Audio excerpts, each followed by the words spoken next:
is that Mark Esper now is being put forward as acting Secretary of Defense. Jennifer, what are your thoughts on that?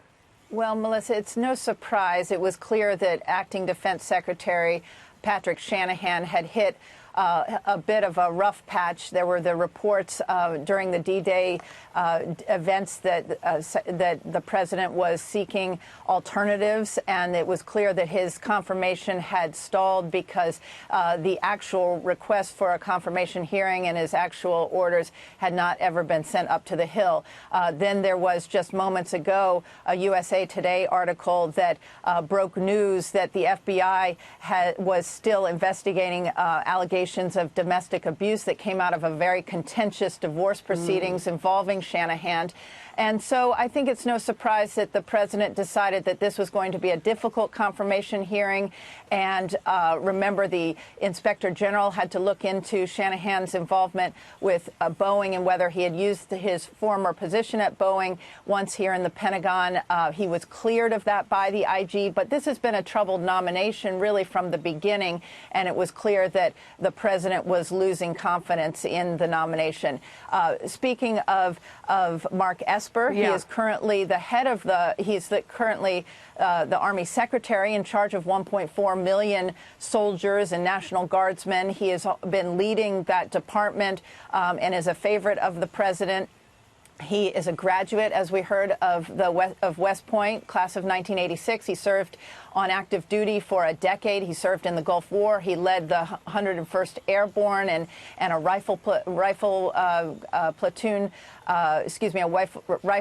company in Europe. So he has a lot of experience. He also was the national security advisor to Senate Majority Leader Bill Frist on the Hill. So he has a lot of Hill experience. He served on the House Armed Services Committee as policy director. He has a storied family history. His uncle was a very famous journalist with the AP, the Associated Press in Vietnam, George Esper.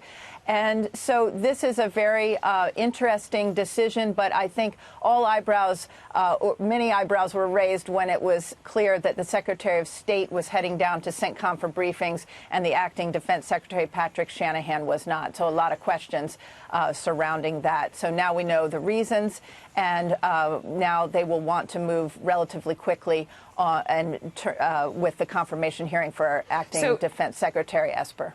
So you would say that, previously some had thought that the reason why Secretary Pompeo was going down there, and we've heard this just in the past hour, was to make it clear that things were being led by the State Department, that it was policy first and military second, and he wanted to make sure everyone was on the same page.